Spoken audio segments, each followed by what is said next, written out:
I don't think it's going to make that big of a difference, but I certainly think it does make a difference. He's going to go with Paladin again in game number 2, and we do see that it's Secret Keeper Paladin. So this is more in line with something that you were suggesting earlier, which was Secret Keeper Paladin is good. It's very aggressive. It has a lot of blowout draws, but you didn't want Divine Favor. You wanted more endgame to go with that. And we saw Dr. Boom in his hand, and we also see an equality in this build. Is this something more in line with what you were talking about? Not really. I actually run Ardent Squires that are Secret Keepers and don't run the equality, but interesting, we've seen this Demon Handlock again and again here from the more established players. Uncharacteristic for StrifeCro, possibly. Handlock. Cloud9 overall has been favoring Sue. So that may come into effect. I think, wow, okay, both Consecrate and Equality this early. This is actually good for StrifeCro. Yeah, this is the kind of hand I think where this deck often ends up losing, is when you have all your few utility spells stuck in your opening hand and you don't really have a big follow-up. Now, the one thing that he does have going for him is that StrifeCro doesn't have a way to actually stop this Secret Keeper right now. It's going to continue to, well, as soon as I say that, Iron Beacon comes into the mix. But until then, it looked like it was going to continue to rain terror on this board position. And maybe he can get big enough to big game 100 it, but Iron Beacon is going to be able to shut it down. And then his offense has been stifled. He's going to have to draw Divine Favor if he wants to win this game. I think so, yeah. Since he's running the Secret Keeper, I think it's very likely that he's running Divine Favor, honestly. And it should be interesting how the follow-up goes here. Goes for the Void color here. Is he thinking about possibly attacking and then silencing? I kind of like that. If you could get the events on the Secret Keeper and get a godlike silence here, that's a possibility. Well, he's going to have to fight through the secrets too. He doesn't know exactly what those are. So getting something on board, I think, to start pressuring that a little bit and maybe get extra value of the silence. Like say there's an avenge here and it falls in the Secret Keeper as well. Potentially some extra value here. And then also the benefit of being able to maybe Shadow Flame this and use the afterwards. I like the development here before you use the removal to try to get something repetitive out of it. He's got a little bit of life total that he can play with still. And then he can follow up with some strong answers.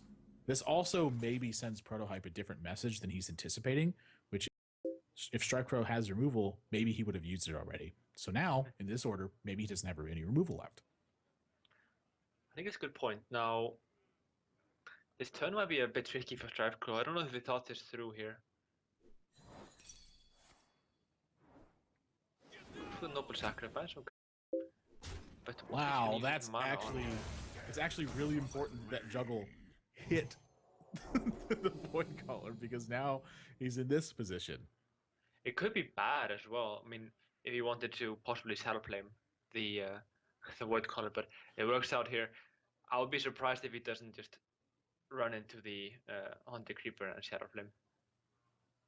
I think you're getting too much value out of that. I think I agree with you, but it's just the direction. Why take risks at this point when it is far? Yeah. Especially with this kind of a hand, too. Well, 2 of the juggles he got were favorable. And Shadow Flame is going to wipe out all of ProtoHype's board. Womp womp. And top deck low tap. No. Well, he top decks Dr. Boom. Few minutes off of playing that one, and even if he could, StrifeCro has got big game 100 in his hand. I think this sequence has locked it up for StrifeCro, actually getting the right juggle, killing his minion. You know, sometimes you want Void Caller to die, though. It's got such a powerful death rattle effect. And Sludge Belcher is going to be a giant road hump here. If ProtoHype doesn't draw Blessing of Kings, I think he's out. Even if he does draw Blessing of Kings. And the Divine Favor window, I feel like, has maybe sailed a bit as well. It has, really. StrifeCro won't tap again. It's unlikely that will happen. He has the Mountain Jet. He can even go on the offensive here and be fine. He has a big game hunter for that and eventual Dr. Boom. So I think he's going to sail away with this one. It's a bit surprising that he actually did want to go for the handlock, but it's been paying off handsomely. Now, what can he really do? Secret Keeper into nothing. Oof, this is, yeah, sad day for ProtoHype. Yeah, just a tough spot to be in. You know, again, he's really looking for the Divine Favor window. Like, that's the way that you blow this matchup out of the water. When you don't draw Divine Favor, I think that you're winning pretty close to 50% of the time. Maybe even at a disadvantage, But when you draw Divine Favor, I feel like you win almost every single time. In I this still matchup. live in not sure that he is running it, as Dr. Boom is generally more often in the Secret Paladin decks that don't run Divine Favor. That's also a very good point. I mean, the fact that he's got the higher end cards and equality in his hand, maybe it's just not his build. Mm-hmm. I mean, he has to figure that Dr. Boom is coming down now. ProHype does. You think so? I don't mind equality and consecrate. So like say equalities runs a token into the 3/1 Sludge Belch and then just consecrates afterwards.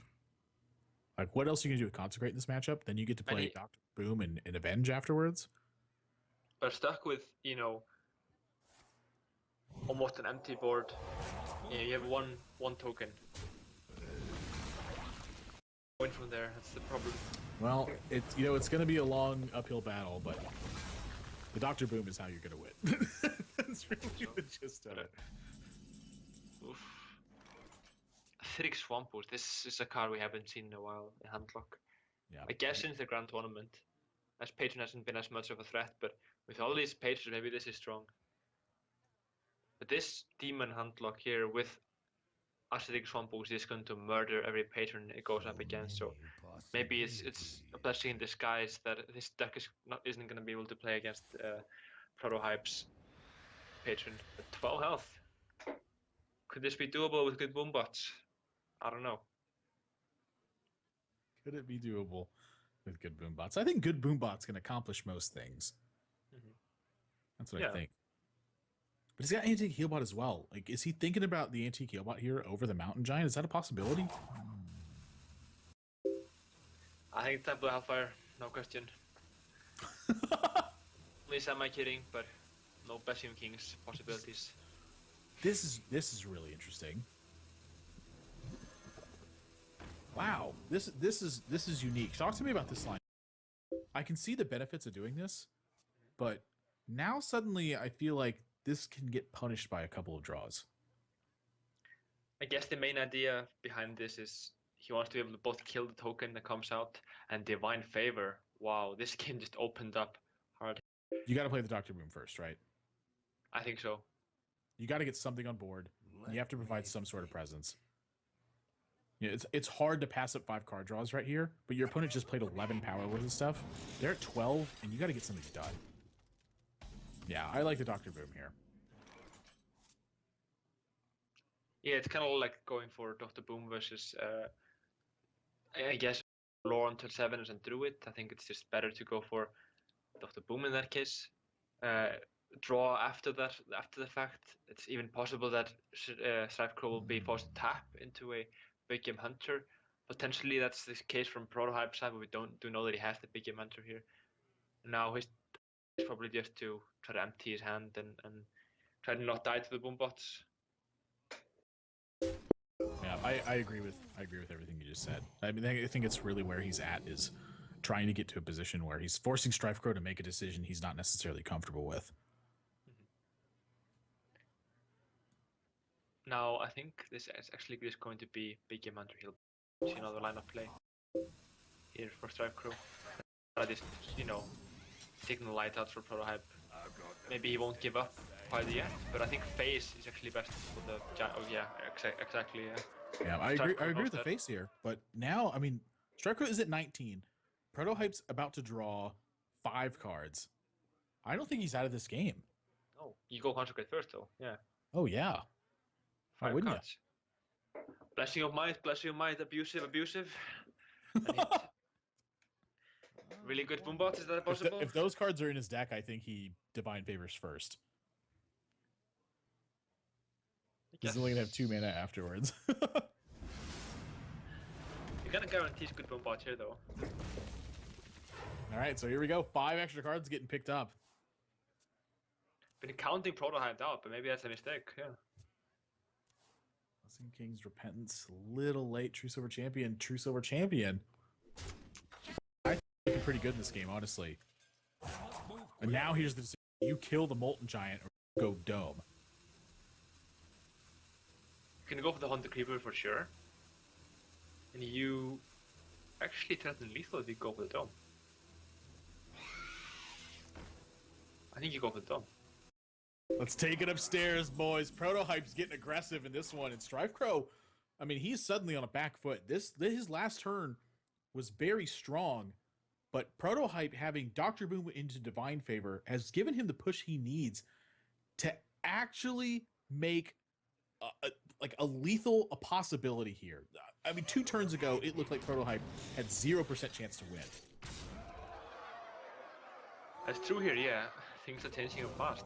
StrifeCro continues to be aggressive, though, and maybe now ProtoHype getting punished for his aggressive play, because now he's down lethal.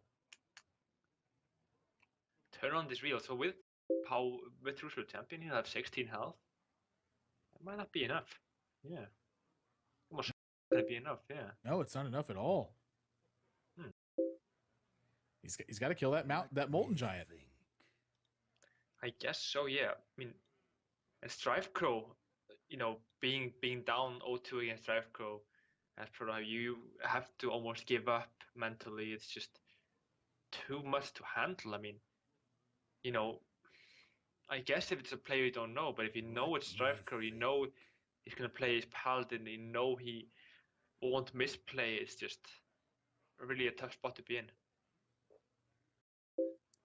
I don't know if ProtoHype's going to... I think that maybe that aggressive play is going to get punished this game. Gosh, it felt so good, though. It felt so right, and then he got Owl Dr. Boom, and then it looked so wrong. He was behind, though, and he wasn't going to win without taking risks. So, I think this was as good a risk as any, honestly. He just keeps pushing damage by damage. You know, StrifeCro hasn't won this game yet. 7, 8, 9, 10, 11, 12, 13, 14. He's still missing 2 points of damage to actually end this. It is.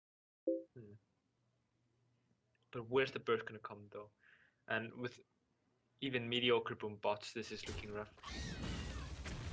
But he will actually get redemption and a new boom bot. No, okay, it's a 1-1. Kind of tricky to see on the small screen here. I think the boombot damage just won StrifeCro the game. 7, 8. Yep. That's actually the boombot damage provided him perfect lethal this turn. He did have the boombot afterwards, though, so I think it was any amount of damage would have done that. Or maybe even caused StrifeCro to go for that play afterwards. But either way, he's taken a 2-0 lead now over ProtoHype.